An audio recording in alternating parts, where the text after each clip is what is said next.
Welcome back to the channel. We're back with another X5 diesel video. So for today's video, we're going to be doing maintenance. We're going to be doing the oil change on the car. Currently it's at 111,000 miles, so we're going to do the oil change, see how the oil is, and then we're going to probably maintain like a 7,500 mile interval. The recommended interval for the diesels are around 10,000 miles. I'm not going to be going 10,000 miles, probably 7,500, but that's nice. You don't have to, change it as much as the M3, because some people do 3,000 mile intervals, 5,000, but yeah, 7,500 is gonna be nice. You don't have to keep changing the oil. We're gonna head over to my cousin's and then we're gonna get this done. If you want to see why I got this car, look, we're cruising at about 65 and it's getting between 35 to like 40 miles per gallon, and we've gone 194 miles and it's still above a half tank. So yeah, this car is a beast with MPG. Please ignore the low tire. I have a nail in the tire. We're gonna have to fix that as well. So yeah, that'll be cleared up soon. So I ended up going with 5W30 for this oil change. I bought it at Rancho Foreign Auto Parts. Shout out to them. They're in Moreno Valley. They got me right. We're gonna get this done really quick. Got Alex here. Yeah, so this should be not that bad. So I don't know what they tightened the oil filter cover with, but that shit was really tight. It took about 10 minutes to get off. Got it right here. How's it look from your professional opinion? Nothing major in there.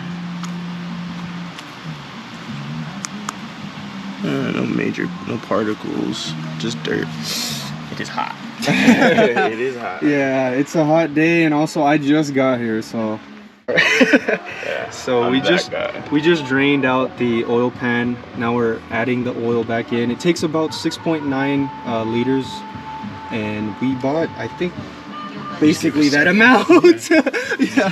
Give it a good set. Yeah, so we let it drain for about, I don't know, I would say like 15-20 minutes. It's not gonna be like the M3, which has like 9.5.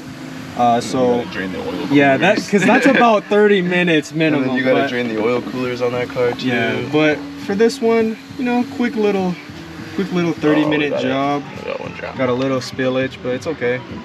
But yeah, we also still need to address the code. It's having to do with one of these sensors and then one below, so that's gonna be fun. But this car will be running 100% soon.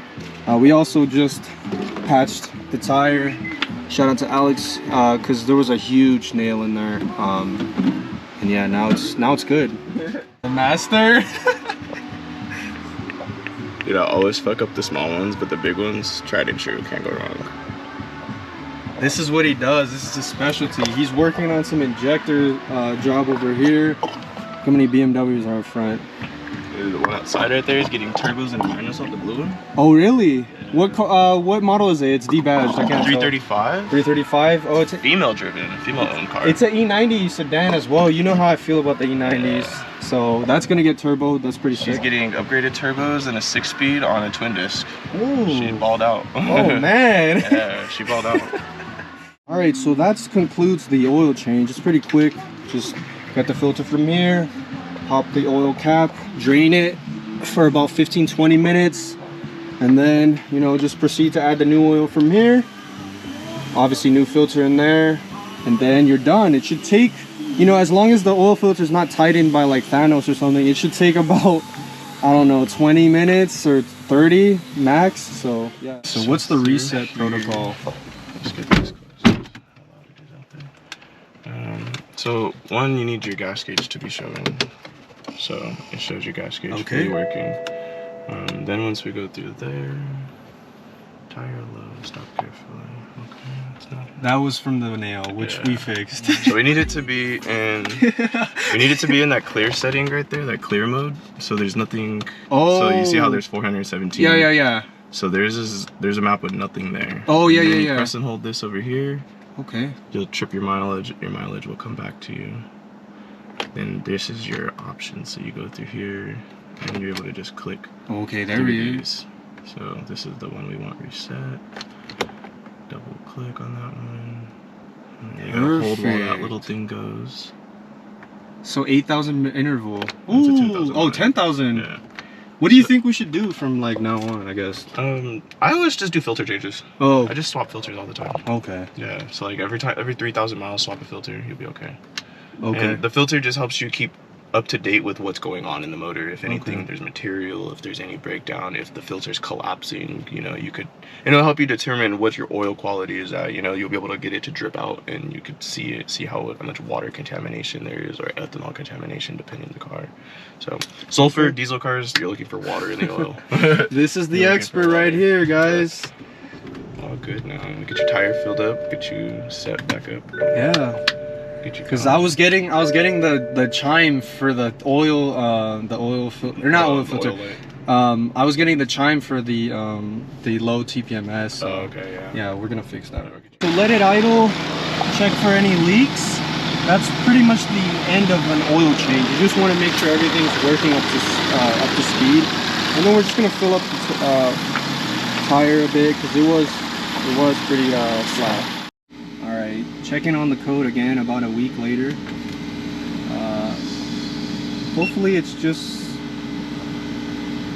same shit as before. That almost got me. Oh. No, it was in the front. The first was it? right there. Oh. Yeah. Blew past it. Yep, same thing. Air mass. Too high, air mass too low. Okay, we're gonna have to fix that. Is that a common problem? It's a dead sensor. Okay. It's not happy at the high and it's not happy at the low. So the TPMS light is off. We fixed the tire. Now we only have to address this check engine light. And like I was saying before, it's the mass airflow sensor. I think it will cost about $100 or $150 for the part. And then it's just a quick just taking out the old one and putting the new one back in. So that's gonna be the next video, but for this video we just did some quick maintenance on the X5. It was the oil change and then just fixing the tire because there was a big nail in there, and now it's fixed. You can see right here, you know, obviously the PSIs are weird because the one tire was like it was losing air and we put air into it, but those other tires are based on being warm and hot and being used, and the other one was leaking, so it's gonna have some variance in the PSIs. But yeah, it's been a good video. Hopefully you're enjoying this. This is gonna be the first video in terms of the X5 journey, and yeah, hopefully you enjoyed.